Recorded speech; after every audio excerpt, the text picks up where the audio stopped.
journey of Iron Man, and frankly, the journey of the entire Marvel Cinematic Universe started with the journey of Tony Stark. And the exciting thing about Iron Man 3 is, yes, it's the culmination from Iron Man 1 and 2, but it's also a follow-up to the Avengers.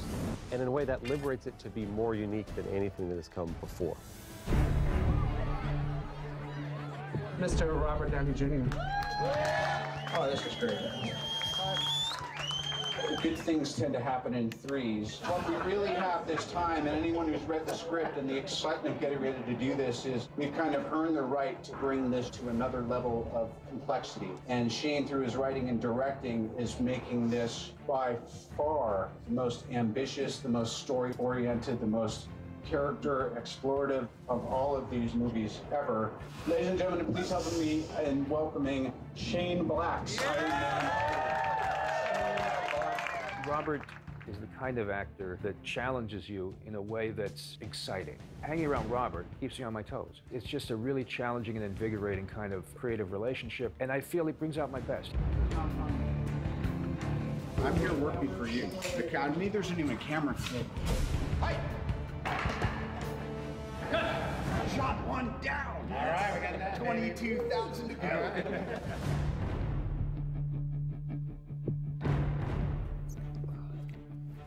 Welcome to Tony's workshop.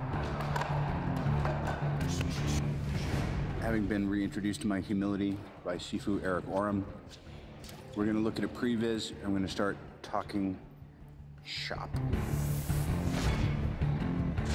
What I really like so far is this as the first command, is I'm in control. And then if this is what he's trying to do to call the first one, crap. We've got the Suit Connect sequence, which basically involves Tony Stark trying a new move where he has control of the suit pieces. He's hoping that they're all going to sort of fly over to him and connect. All right, I think we got this. Send them all. Doesn't quite go as planned. A few of the pieces go AWOL, and unfortunately, he goes flying. We're marking key points on his body so we can track wherever his body goes so that we can then put the Iron Man suit on him. We're gonna get him, we're gonna scoop his legs up. We wanted the ability to be able to suit up anywhere, anyhow, without A giant gantry. He's basically drilled little outlets subcutaneously beneath this exterior layer of skin that can draw the suit to him when he wants it. Nailed it. We're at least setting up that there is a language that does stuff, and that would give us an opportunity to figure out what is it that calls the whole suit. We like painting Tony into a corner and taking away all of his toys and all of the immense wealth and assets that he has and leave him with just his mind and see how he can get out of that situation. This was the very first sequence that we storyboarded, the first sequence that we prevised, and the most exciting. We had it tied pretty early on in the process. The sheer panic that you should have throughout the sequence is that he's not going to make it alive, nor is Pepper, nor is Maya.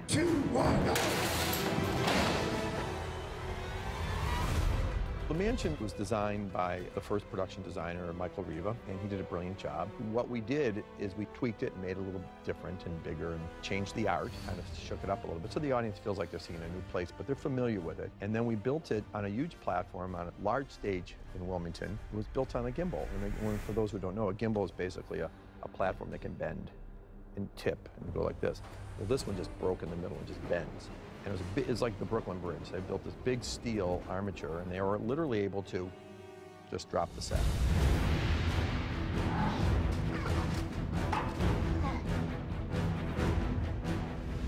Robert was really interested in having Pepper do more in this movie, and I just say, I got you. So hot. There were talks of Pepper getting in the suit at the end of 2, but Marvel wasn't ready to do it yet. Frankly, just didn't have a great idea of how to do it. But we really loved that image. We thought it was a striking image. And then Shane Black had an idea that there's an attack on Tony's house. And it's a lot of fun to see Pepper and Tony team up in a great sort of old-fashioned action movie way. I didn't mind wearing the suit at all. I thought it was light and perfectly comfortable, and my children thought I was extremely cool. I don't want to stay here. You're right. Stay here. One of the things that I wanted to do is get as much practical stuff inside the house as possible. So whenever you're inside the house, we wanted to at least have a set on a gimbal and have the house splitting apart and have, rupturing and all this dust and debris falling and massive explosions coming in, and it was spectacular. So all the interior was done. It was a good basis for us. And then all the exterior stuff, it became 100% digital.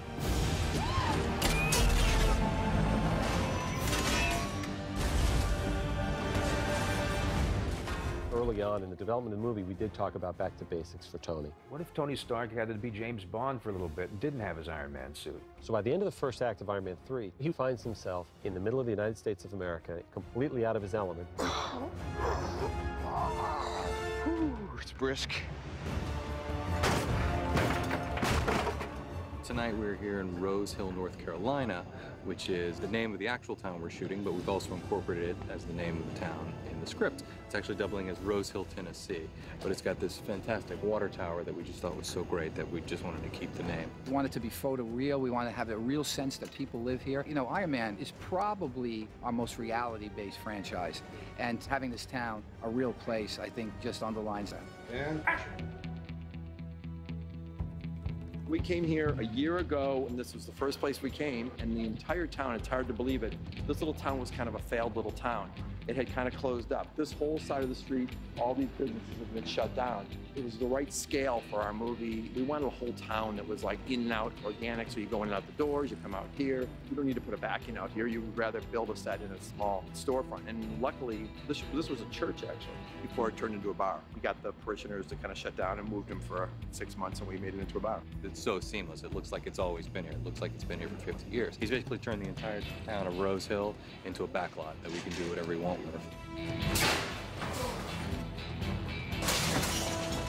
We happened to bump into Tony Stark. My character's quite excited to see him, so she decides that she's gonna play with him before she kills him. I still can't tell you, like me or you don't like me. Let's take a break, man. Make me an omelet or something. This battle comes to a small town, and it's fun to watch the dynamics of these people that are outsiders trying to get by, and they belong there about as much as he does. Congratulations. This made the top 5 weirdest things I've ever seen. We were up there for about 3 weeks, working from 7 p.m. to 7 a.m. every day. I tore down a water tower at 2 a.m. in Rose Hill. I'm like, who does that, man? What'd you do at work today? I tore down a water tower. He unleashes this huge torrent of water. We started planning this about 6 months ago, just this one water tower gag. It's a lot of water, but you know, there's a nice little sweet spot for any talent that needs to be in there. But bear in mind also, this is probably about maybe a quarter of the amount of water that we're going to end up doing with the second unit. This is going to be great in the DVD extras. How's that, better? We wanted this film to have the best Act 3 of them all. There we go. You kind of think about images you want, and then how can we reverse engineer that into a really cool situation? We're here tonight at the Port of Wilmington, and at this location, you're going to see all these different Iron Man suits swoop in at the last second and just go head-to-head with what essentially amounts to supercharged human beings. Tonight, we're doing a lot of aerial shots where we got the helicopter up there, and he's getting the big wide angles of the final battle fight between Iron Man and Killian. Earlier on, we had a few stunt guys leaping off the ends as if they're trying to catch the CG Iron Man flying through frame.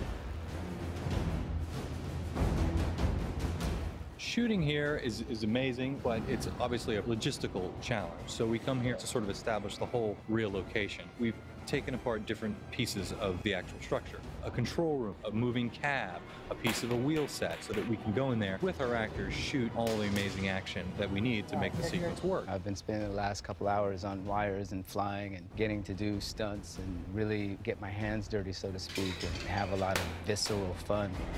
Sorry I can't be with you. As you can see, I am slaving over a hot trilogy. Doing that kind of fight scene at the end of the movie was my favorite part of doing Iron Man 3. It was fun to kind of be wild and be a superhero and flip around in the air and do all this kind of fun stuff. It was great. Look alive, boys! You're sort of dealing on one level with very real, organic, down-to-earth stuff, things like stunts and fight stuff and wires and jumping off platforms, etc. And then on the other side of it, you've got the visual effects team working round the clock. We went sort of hog wild when we were told that there should be extra suits. We created 41 suits. We have never done that. I mean, at the most, we had created 3, I think, on Iron Man 2. So to try to keep them different is a challenge, but it's been really exciting to bring to life, like Igor, which is this gigormous suit. Not to be confused with a Hulkbuster. There's a couple of beats where you might see Heartbreaker or Hammerhead or all these like multitude of nicknames that they all have. But just for those few seconds that you see them on screen, you have to believe that it's a real practical suit. And so every single one has to be brought up to the same standard. Merry Christmas, Bunny.